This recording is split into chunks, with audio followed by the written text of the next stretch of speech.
cyber world. I am the mysterious hacker profiled. Codes are my weapons, exploring the unknown cyber realm. مساء الخير عليكم.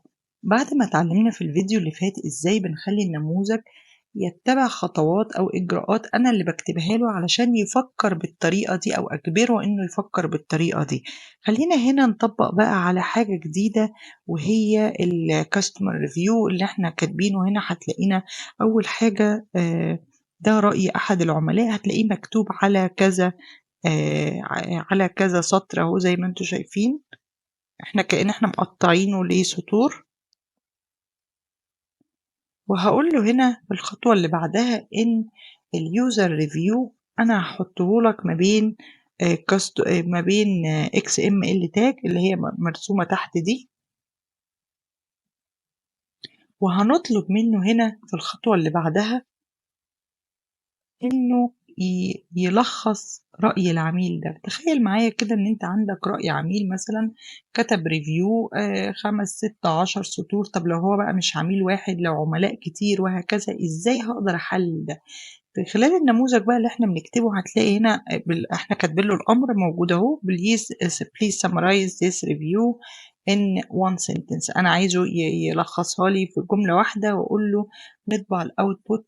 ولو شفت رأي العميل اللي هو يعتبر كذا سطر ده ازاي هيتلخص في جملة واحدة بما لا يخل بالمعنى. خلينا نشوف، نشغل الكود. قالك ان هو استمتع بالفليفر اند الفريش وشكر في التجربة، وجرين بيسترو ده اسم المحل. قالك بقى ان هو disappointed او محبط من الكولد اند سوج فرايز، كان بيشتكي من ان البطاطس كانت مش سخنة.